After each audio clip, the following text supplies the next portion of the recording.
Good morning everybody. अपने यहाँ physics की ऑनलाइन क्लासेस चल रही हैं जिसमें आप लोगों का सभी का हार्दिक अभिनंदन, हार्दिक स्वागत। यहाँ अपन जो अपना चैप्टर चल रहा था, चैप्टर फर्स्ट स्थिर विद्युतिकी यूनिट का चैप्टर फर्स्ट चल रहा था, विद्युत क्षेत्र तथा विद्युत आवेश। उसके अपने गाउस के अनुप्रयोग एक टॉपिक आप लोगों के लास्ट बचा हुआ था और अपने टॉपिक क्लियर हो गए। अपने इस गाउस के अनुप्रयोग में वैसे तो 7 पॉइंट आते हैं। पहला आप लोगों के अनंत लंबाई के धारावाही चालक तार के कारण, दूसरा आप लोगों के आता है चालक पट्टिका, अचालक पट्टिका, अचालक गोला, चालक गोला, गोलीय कोष। इस प्रकार से आप लोगों के टोटल 6-7 पॉइंट आते हैं, लेकिन अपन यहां पे केवल 3 ही पॉइंट पढ़ेंगे। अपनी एनसीईआरटी में 3 ही पॉइंट आप लोगों के आते हैं। तो सबसे पहले अपन शुरुआत करते हैं। सबसे पहला आप लोगों का अनुप्रयोग है, मैं यहां लिख रहा हूं गाउस के नियम के अनुप्रयोग। हम लोग उनको किस प्रकार से कहां कहां यूज करते हैं, उन सब में अपना पहला पॉइंट क्या कहता है। पहले पॉइंट में अपन देखेंगे कि आप लोगों का पहला पॉइंट अनंत लंबाई के धारावाही चालक तार के कारण विद्युत क्षेत्र की तीव्रता। ठीक है,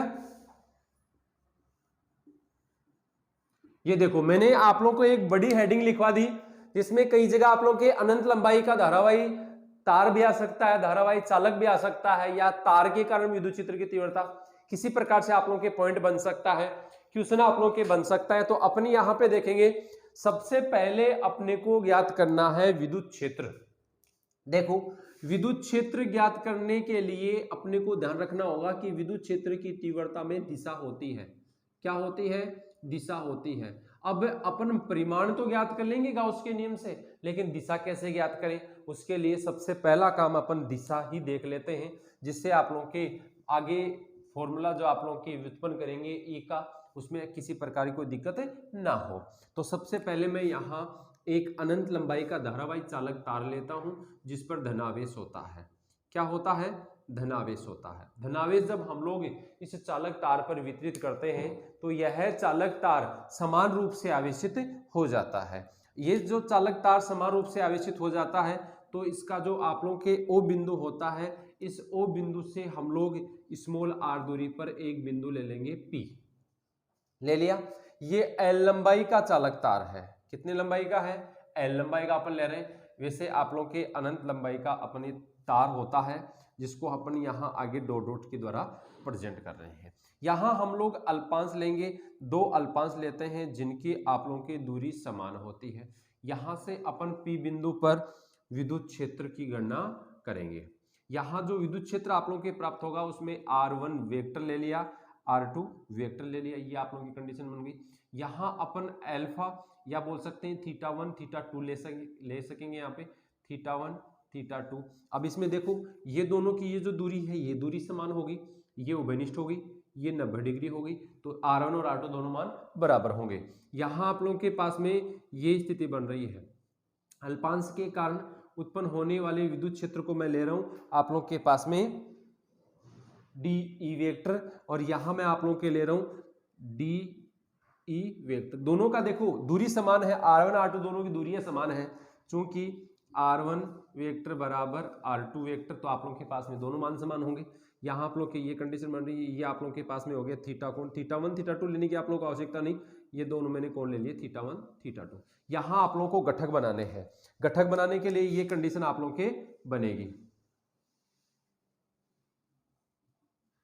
ठीक है, घटक बनाएंगे तो आप लोगों के पास में ये बन गया D E vector cos theta, और इसका बन गया आप लोगों के D E vector cos theta. ये बन गया D E vector sine theta, और ये D E vector sine theta. इस प्रकार से आप लोगों के मान उत्पन्न हो रहे हैं। ये देखो आप लोगों के पास में दो लंबवत घटक है जिनका परिमाण समान है। देखो मैं आप लोगों को एक बार बता दूं, यहां आप लोगों के पास में डी ई वेक्टर जो आएगा, डी ई वेक्टर ज्ञात, सॉरी डी ई ज्ञात करना है, पहले परिमाण ज्ञात करना है। 1/4 पाई एप्सिलॉन नॉट आप लोगों के पास में यहां आवेश का मान देखो, पूरे आप लोगों के जो चालक है एल लंबाई का जो धारावाही चालक है उसकी लंबाई एल है रखी है, इसका अल्पांश डीएल ले लिया। संपूर्ण जो चालक है इस पर आवेश का मान क्यू है, तो अल्पांश पर क्या हो जाएगा डी क्यू। तो आप लोगों के पास में हो गया डी क्यू अपॉन, ये जो दूरी आप लोग ले रहे हैं वो आप लोग R1 ले लो या R2 ले लो, एक आप लोग यहां ले सकते हैं। ठीक है, R1 R2 दोनों का मान समान है। तो इसी प्रकार से आप लोगों का मान जो आएगा R1 R2, चाहे आप लोग कोई R1 या आप डैश भी ले सकते हो, कोई दिक्कत नहीं, R डैश वेक्टर भी ले सकते हो। तो इस प्रकार से आप लोगों के जो मान आएगा दोनों के लिए समान है, परिमाण दोनों का समान है। ठीक है, परिमाण समान है लेकिन दिशा परस्पर एक दूसरे के विपरीत होने के कारण ये दो जो आप लोगों के पास में घटक उत्पन्न हो रहे हैं, इन घटकों को हम लोग देख रहे हैं कि ये एक दूसरे के, ये घटक परस्पर एक दूसरे के प्रभाव को निरस्त कर देते हैं। अब शेष क्या बच गया अपने पास में, शेष बच गए अपने पास में समांतर घटक। समांतर घटक दोनों की दिशा क्या है, समान है। समांतर घटक जो है उनके दोनों की दिशा क्या है, समान है। तो अपने पास में परिणामी जो मान आएगा समांतर घटक से क्या हो जाएगा, समांतर घटक से आप लोगों के पास में जो मान आएगा वो होगा E vector equal to E vector D E vector cos theta. यदि आप लोग यहां ई ले रहे हैं तो मैं इसको डैश ले लूं, तो इस प्रकार से मान प्राप्त होगा। अब अपने को इस परिमाण से मतलब नहीं है, अपन तो गाउस के नियम से निकालेंगे। ठीक है, यहां आप लोग के पास में जो परिणामी विद्युत क्षेत्र जो आएगा ना, उसकी दिशा क्या होगी, इन दोनों समांतर घटकों की दिशा में। इससे क्या स्पष्ट होता है, अपने को केवल दिशा निकालनी है। इससे क्या स्पष्ट होता है कि जो धारावाही चालक तार ले रखा है उस धारावाही चालक तार से लंबवत प्राप्त होने वाले परिणामी विद्युत क्षेत्र की दिशा हमें प्राप्त होती है। फिर रिपीट कर रहा हूं, इस प्रकार की इस क्रिया से हमें केवल चालक तार के कारण या अनंत लंबाई के धारावाही चालक तार के कारण जो विद्युत क्षेत्र हमें प्राप्त होता है, उस विद्युत क्षेत्र की जो दिशा होगी वो दिशा इस चालक तार के लंबवत होती है। देखो यहाँ पे ये जो आप लोगों ने मान ले रखा है ना, ये 90 डिग्री पर है। ठीक है, कितने डिग्री पर है, 90 डिग्री पर। तो यहां देखेंगे ये इसकी क्या होगी, लंबवत होगी। तो यहां आप लोग के पास में जो मान प्राप्त होगा वो क्या होगा, लंबवत दिशा में होगा। तो यहां आप लोगों की जो दिशा प्राप्त होती है वो उसके लंबवत होती है। अब करते हैं गाउस का अनुप्रयोग, गाउस के नियम को यहां काम में लेंगे। देखना चाहो तो स्क्रीनशॉट ले सकते हो, इतना ज्यादा डीपली नहीं है ये, आप लोग की नॉर्मल है। ठीक है, चलो इसी प्रकार से आप लोग जब आगे चलते हैं तो आप लोगों के पास में जब आप लोग आगे चलेंगे तो गाउस का अनुप्रयोग आएगा। उसमें अपन यहां देखेंगे ये चालक तार है। ठीक है, इस चालक तार में हम लोग क्या करेंगे, स्मॉल r दूरी का एक बेलनाकार गाउसीय पृष्ठ लेते हैं। मतलब अपन एक बेलनाकार गाउसीय पृष्ठ की क्या करते हैं, यहां कल्पना करते हैं। तो अपने पास में बेलनाकार गाउसीय पृष्ठ प्राप्त होगा जो क्या है,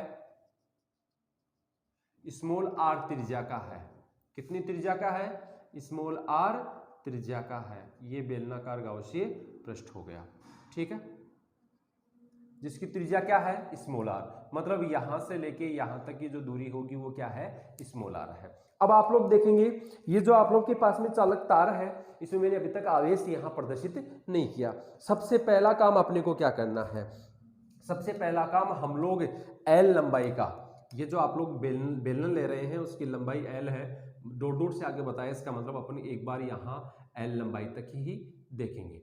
ये जो L लंबाई का अपन एक धारावाही चालक तार लेते हैं और इस धारावाही चालक तार को समान रूप से आवेशित किया जाता है, जिससे इस चालक तार पर समान रूप से, मतलब ये समान रूप से है, इसका मतलब प्रत्येक बिंदु पर आवेश का मान हमें समान रूप से प्राप्त होता है या समान प्राप्त होता है। इससे हम लोग स्मॉल r त्रिज्या मानते हुए एक बेलनाकार गाउसीय पृष्ठ की कल्पना करते हैं। बेलनाकार गाउसीय पृष्ठ है, इसमें 3 पृष्ठ अपने को प्राप्त होते हैं। देखो आप लोगों को पता है जो बेलन होता है, बेलन के 3 पृष्ठ होते हैं, एक ऊपर वाला वर्ताकार भाग, नीचे वाला वर्ताकार भाग और एक हो गया इसका वक्र पृष्ठ। ठीक है, तो ये आप लोगों के पास में 3 पृष्ठ होंगे। मैं यहाँ आप लोगों को प्रदर्शित कर रहा हूँ। एक पृष्ठ ये है जिसको मैंने दे दिया नाम S1, एक पृष्ठ आप लोगों के ये है जिसको भी दे दिया मैंने नाम S2, और एक ये वाला जो पृष्ठ है जिसको मैंने नाम दे दिया S3। ठीक है, जो ये वाला आप लोगों की वक्र पृष्ठ है। अब अपन देखते हैं यहाँ जो आप लोगों की स्थिति बनती है, ये जो S1 जो पृष्ठ है, मैं ये लेता हूँ प्लस इस पे लगा हुआ S1 पृष्ठ है, इसके ऊपर एक अल्पांश लूंगा और ये जो अल्पांश होगा इस अल्पांश की दिशा क्या होगी, पृष्ठ के लंबवत। ये अल्पांश है, इसकी दिशा क्या होगी, पृष्ठ के लंबवत। हमेशा ध्यान रखना, यदि कोई भी पृष्ठ लिया जाता है, यदि कोई सतह ली जाती है तो उस सतह की दिशा हमेशा उस सतह के लंबवत होती है। मैं आप लोगों को पहले वीडियो में बता चुका हूँ। तो इसकी दिशा क्या होगी, ऊपर की ओर, और जो इसकी दिशा होगी उसको मैं DS1 वेक्टर के द्वारा प्रदर्शित कर दूं। इसी प्रकार से नीचे वाला जो आप लोगों के पास में पृष्ठ है, उस पृष्ठ का भी मैंने अल्पांश ले लिया, जिसकी दिशा क्या होगी आप लोगों के नीचे की ओर होगी, जिसको मैं DS2 वेक्टर के द्वारा प्रदर्शित करता हूं। तो इस प्रकार से आप लोगों के ये मान प्राप्त होता है। यहां देखेंगे आप लोगों के, तो अपने पास में तीसरा अपना क्या है, देखो तीसरा पृष्ठ आप लोगों के पास में है S3 पृष्ठ। S3 पृष्ठ है, देखो ये इस प्रकार से है, S3 पृष्ठ है, ये इस प्रकार से घुमा हुआ है। तो मैं यहां ले लेता हूं, तो इसकी दिशा क्या होगी, ये वाली होगी जो अपन ने लिया था DS3 वेक्टर। अब देखो पीछे आप लोगों ने जो पॉइंट किया था, उस पॉइंट के अकॉर्डिंग यदि अपन चले तो पीछे आप लोगों के पास में क्या आया था, जो विद्युत क्षेत्र अपने प्राप्त होता है वो विद्युत क्षेत्र क्या है, इस पृष्ठ के ये जो धारावाही चालक तार है इसके लंबवत, मतलब इस दिशा में। तो विद्युत क्षेत्र की दिशा आप लोगों के क्या आई, विद्युत क्षेत्र की दिशा हम लोग यहां पर लेते हैं, ये लेंगे E वेक्टर, यहां पर दिशा E वेक्टर, यहां पर दिशा E वेक्टर। ठीक है, हो गया। अब देखो मैं यहां पे लेता हूं, सबसे पहले मैं बात करूं तो विद्युत फ्लक्स की परिभाषा अनुसार, विद्युत फ्लक्स की परिभाषा अनुसार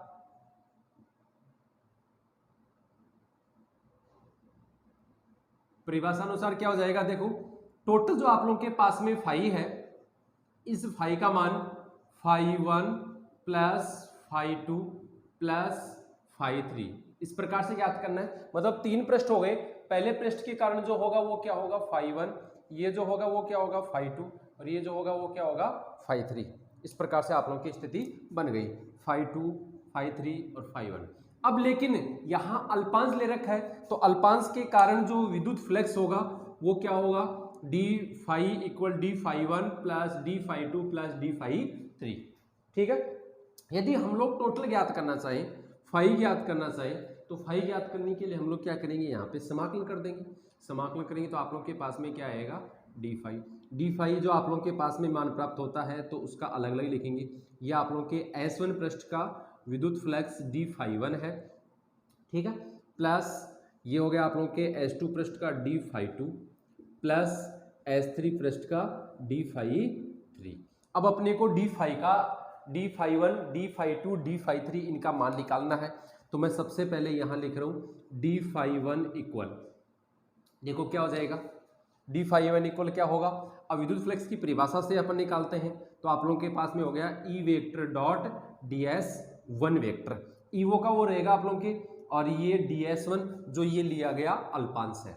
ठीक है, इसका मान मैं यहां रख देता हूं। फिर आप लोगों के पास में दूसरा d φ2 इक्वल क्या हो जाएगा, E vector dot DS2 vector.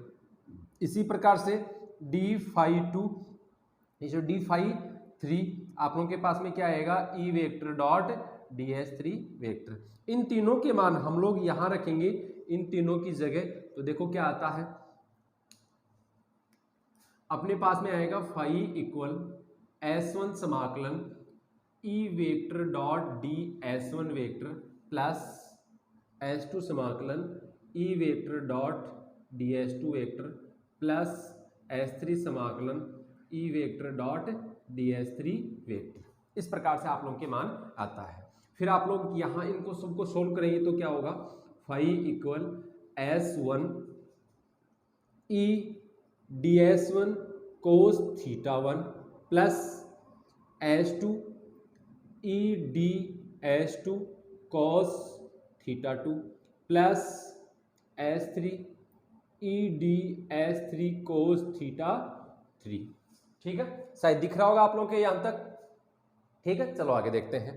तो अपने पास में देखो, चूंकि थीटा 1 बराबर, थीटा 1 की बात कर रहा हूं तो थीटा 1 ये है जो क्या होगा 90 डिग्री।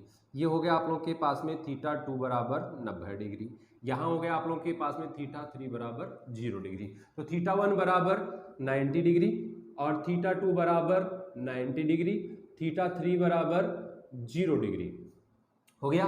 मान रखेंगे यहाँ पे तो क्या आएगा, five equal S1 E DS1 कोस 0 डिग्री, S2 E DS2 कोस, सॉरी यहाँ 90 डिग्री और ये 90 degree plus S3 E DS3 कोस 0 डिग्री। बोलो यहाँ तक कोई दिक्कत हो तो? यहाँ तक क्लियर हो गया। डायग्राम अपन मिटाएंगे नहीं, मैं थोड़ा सा आप लोग चाहो तो मैं यहाँ कर दूं। देखो आप लोगों के पास में चूंकि cos 0 डिग्री बराबर 1, cos 90 डिग्री बराबर 0। देखो ये दो 90 डिग्री के हैं, ये वाले दो मान हैं, ये 90 डिग्री, ये 90 डिग्री, दोनों मान 0 हो गए तो अपने पास में क्या आ जाएगा, अतः फाइव इक्वल एक बचेगा अपने पास में S3 E DS3, समीकरण नंबर 1। बोलो यहां तक कोई दिक्कत हो तो? फिर अपन बात करते हैं तो यहां गाउस के नियम से, गाउस के नियम से क्या हो जाएगा, गाउस के नियम से, गाउस का नियम कहता है five equal Q upon epsilon not. मैं इसको दे देता हूं समीकरण नंबर 2। ठीक है, समीकरण 1 व 2 से दोनों फाइव के मान है, देखो ये भी फाइव का मान है, ये भी फाइव का मान, दोनों को इक्वल कर दूं तो आप लोग के ई तो बाहर आ गया, S3 ये DS3 equal Q upon epsilon not. ये देखो DS3 क्या है आप लोगों के, DS3 है वक्र पृष्ठ। DS3 क्या है, ये वाला पृष्ठ ही तो है, वक्र पृष्ठ है। और आप लोगों को पता है बेलन का वक्र पृष्ठ क्या होता है, 2πr h, h उसकी ऊंचाई होती है, h की जगह अपन क्या ले रहे हैं यहाँ पे l लंबाई ले रहे हैं। चूंकि S3 DS3 इक्वल 2πrl, अतः यहां लिख रहा हूं मैं, ध्यान देना अपने पास स्पेस कम है, मिटाएंगे तो आप लोगों के समझ में नहीं आएगा, एक साथ अपने अच्छा समझ में आता है। इसकी वैल्यू मैं यहां रखूंगा तो आप लोगों के E इंटू 2πrl बराबर क्यू अपॉन एप्सिलॉन नॉट। यहाँ इसको आगे हल करेंगे तो 1 अपॉन 2π एप्सिलॉन नॉट, देखो मैंने 2π ले लिया, एप्सिलॉन नॉट यहाँ ले लिया, ये हो गया क्यू अपॉन rl हो गया। 2 से मैं ऊपर नीचे गुणा कर दूं, 2 से ऊपर नीचे गुणा करूंगा तो आप लोगों के पास में देखो क्या आएगी वैल्यू, 1 अपॉन 4π एप्सिलॉन नॉट और ये 2q अपॉन rl हो गया। अब आप लोगों के पास में क्या है, चूंकि लेमडा बराबर q अपॉन l और q बराबर लेमडा l, अतः देखो मैं यहां q की जगह वैल्यू रखूंगा ये, तो क्या आ जाएगा E equal 1 upon 4π epsilon naught two lambda l upon rl, l से l कैंसिल, तो क्या आ गया आप लोगों के पास में, यहां लिख देता हूं ऊपर में, ये वाली जो वैल्यू है इसको मैं ऊपर लिख रहा हूं यहाँ पे, E equal 1 upon 4π epsilon naught two lambda upon r। ये वाला मान आप लोगों के पास में आ गया, जो समीकरण जो भी आया आप लोगों के समीकरण 3 आ रहे हैं। तो इस प्रकार से आप लोगों के पास में ये वाला मान प्राप्त हो गया। एक बार इसको रिपीट करेंगे पूरे को, ठीक है। अब देखो मैं आप लोगों को आराम से रिपीट करवा रहा हूं, इसीलिए मैंने नहीं मिटाया। देखो यहां पे एक चीज अपन यहां ध्यान देके चलेंगे, अपन सबसे पहला जो प्रयोग कर रहे हैं गाउस के नियम का, वो पहला प्रयोग किसके लिए है? पहला प्रयोग आप लोगों के धारावाही चालक तार के लिए है। जो आप लोगों के चालक तार है वो अनंत लंबाई का है, ठीक है। अनंत लंबाई का होने की वजह से अपन इसको क्या करते हैं, डॉट डॉट के द्वारा रिप्रेजेंट करते हैं। सबसे पहला काम अपन क्या करेंगे, यहां जो आप लोग तार ले रहे हैं वो अनंत लंबाई का धारावाही चालक तार लेते हैं। हम लोग उसका एक भाग ले लेते हैं जिसको आपने किसके द्वारा रिप्रेजेंट किया है, एल लंबाई के द्वारा। फिर अपन आगे चलते हैं। इस एल लंबाई के धारावाही चालक तार, स्पष्ट देखना, कंफ्यूजन नहीं होगा आप लोगों को, बिल्कुल स्पष्ट तरीके से आप लोगों को देखना है। ये एल लंबाई का धारावाही चालक तार है, इसको धनावेश से हम लोगों ने आवेशित कर दिया। क्लियर? फिर अपन क्या करेंगे, इस पर स्मॉल आर त्रिज्या का एक बेलनाकार गाउसीय पृष्ठ मानते हैं, जिसको डॉट डॉट के द्वारा रिप्रेजेंट कर रखा है ना, वो डॉट डॉट क्या है, काल्पनिक भाग है। डॉट डॉट क्या है यहाँ पे, काल्पनिक भाग। तो हम लोग देखेंगे कि यहाँ स्मॉल आर त्रिज्या का एक बेलनाकार गाउसीय पृष्ठ, अपने को पता है जो बेलन होता है उस बेलन के 3 भाग होते हैं। 2 भाग तो, एक ऊपर वाला वर्ताकार भाग, एक नीचे वाला वर्ताकार भाग, ठीक है, 2 भाग तो ये हो गए। तीसरा होता है वो उसका वक्र पृष्ठ होता है। ऊपर वाले भाग और नीचे वाले भाग दोनों की यदि अपन बात करें तो ऊपर वाला भाग S1, नीचे वाला S2, और जो बाहर वाला जो सतह है वो क्या है, S3 सतह हो गई, ठीक है। फिर अपन बात करते हैं, तो S1 जो सतह है उसका मैं अल्पांश ले रहा हूं। S1 सतह का अल्पांश क्या होगा, देखो ये है सतह, तो इसकी जो अल्पांश होगी उसकी दिशा क्या होगी, ऊपर की ओर। नीचे वाला है उसकी दिशा नीचे की ओर, और ये जो वक्र पृष्ठ है वो इस प्रकार से है, तो मैंने यहाँ ले लिया तो इसकी दिशा ये होगी, जो मैंने आप लोगों के यहाँ प्रदर्शित कर रखा है। देखो कौन कौन चीज है, इसका अल्पांश लिया उसको ds ले लिया, 1 का है इसलिए ds1, ये ds2 अल्पांश इसका हो गया, और ये ds3 अल्पांश ये वाला हो गया, ठीक है। कोई दिक्कत है, कोई दिक्कत है तो आप लोग बेझिझक कमेंट्स बॉक्स में डाल सकते हैं, लेकिन अपने यहाँ इतनी फुर्सती का है कमेंट्स बॉक्स में डालने की। कमेंट्स बॉक्स में तो अपन क्या करते हैं, आपस में बातें करते हैं, ठीक है, एक दूसरे को डिस्टर्ब और करते हैं। चलो कोई दिक्कत नहीं, आप लोगों की इच्छा, जो पढ़ने वाले स्टूडेंट भी होते हैं, नहीं पढ़ने वाले भी होते हैं, कई प्रकार के होते हैं। कुछ स्टूडेंट ऐसे होते हैं जो 12th क्लास को बहुत सीरियस लेके चलते हैं, अच्छे मार्क्स बना लेते हैं, अच्छी परसेंटेज बना लेते हैं और अपना कैरियर सेट कर लेते हैं। कुछ स्टूडेंट ऐसे भी होते हैं जो अपना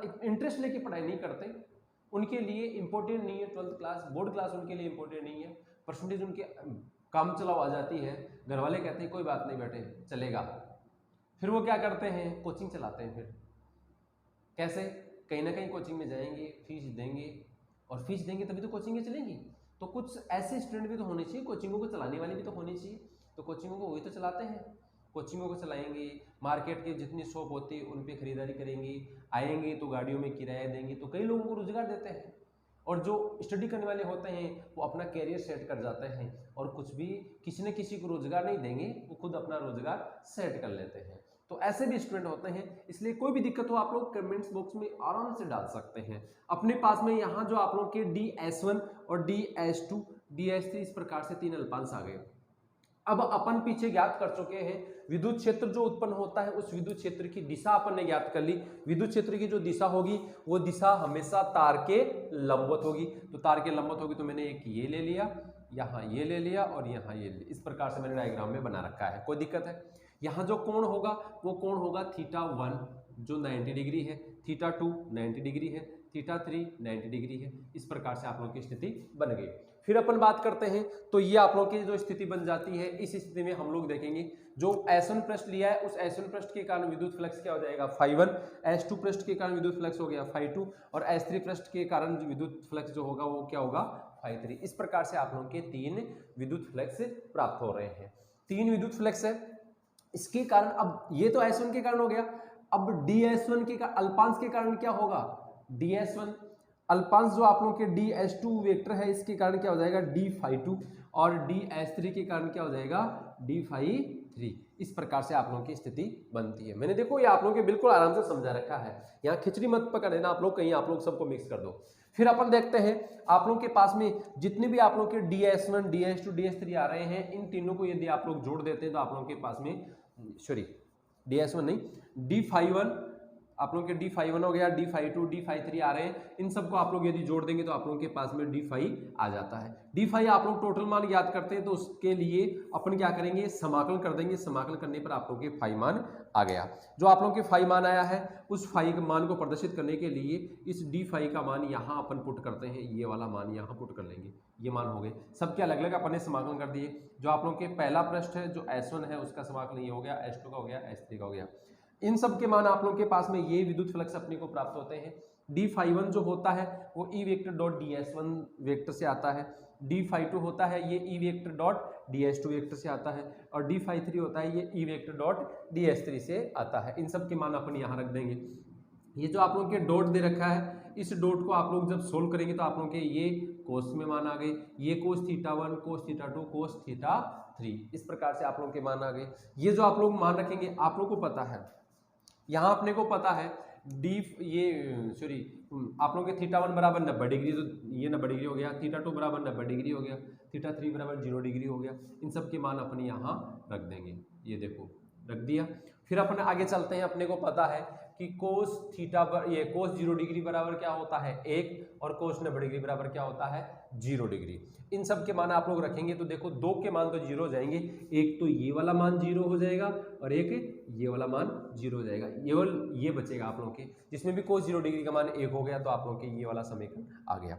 फिर अपन करते हैं गाउस के नियम से। गाउस का नियम क्या कहता है आप लोगों के, गाउस का नियम कहता है कि आप लोगों के जो निर्वात अथवा माध्यम है उस निर्वात अथवा माध्यम में कोई विद्युत क्षेत्र रखा हुआ है, विद्युत क्षेत्र में कोई पृष्ठ लिया जा रहा है तो इस पृष्ठ से गुजरने वाले विद्युत फ्लक्स फाई का मान इस पृष्ठ में उपस्थित कुल आवेश तथा निर्वात अथवा माध्यम की विद्युतशीलता के अनुपात के बराबर होता है। यदि आप लोग को बिल्कुल करेक्ट तैयार है तो इस प्रकार से मेरी तरह आप लोग बोल सकते हैं। तो एक बार आप लोग रिपीट करेंगे, मेरे साथ में बोलेंगे कि गाउस का नियम किसे कहते हैं। गाउस का नियम निर्वात अथवा माध्यम में स्थित किसी विद्युत क्षेत्र में उपस्थित किसी पृष्ठ से गुजरने वाले विद्युत फ्लक्स फाई का मान इस पृष्ठ में उपस्थित कुल आवेश तथा निर्वात अथवा माध्यम की विद्युतशीलता के अनुपात के बराबर होता है। तो ये हो गया आप लोगों के पास में विद्युत फ्लक्स। विद्युत फ्लक्स आप लोगों के आ गया। जो विद्युत फ्लक्स है वो गाउस के नियम से ज्ञात किया जा रहा है, तो गाउस का नियम अपने काम में ले लिया। अपने पास में समीकरण 1 और समीकरण 2 आ गए, दोनों समीकरणों से अपन मान ज्ञात करेंगे। तो दोनों में क्या होता है, फाई का मान बराबर होता है। देखो ये दोनों बराबर है कि नहीं, तो दोनों को इक्वल कर दिया, दोनों को इक्वल कर दिया, आप लोगों के पास में ये वाला मान आ गया।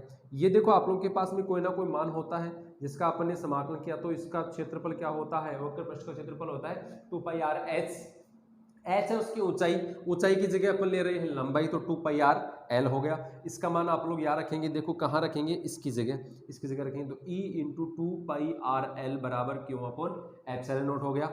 अपने इसको हल करने की कोशिश करेंगे तो मैं 2π को ε0 के साथ में जोड़ के बनाता हूँ 1/4πε0 RL ये आ गया, क्योंकि जगह हो गया, ठीक है। ये देखो मैं 2 से ऊपर नीचे गुणा कर दूं तो ये 1/4πε0 बन जाए, जो होता है स्मॉल के, जिसका मान कितना होता है 9 × 10⁻9। आगे बोलो क्या होता है, के का मान न्यूटन इंटू मीटर स्क्वायर पर कूलम स्क्वायर। तो इस प्रकार से मान हो गया। आप लोगों को पता है कि आप लोगों के पास में ये धारावाही चालक तार है, रेखिक तार है, अपन रेखिक चालक बोल सकते हैं। तो रेखिक चालक पर जो आप लोगों के पास में रेखिक आवेश घनत्व होगा उसको हम लोग लेमडा के द्वारा प्रदर्शित करते हैं, जिसका सूत्र क्या होगा, Q/L होगा।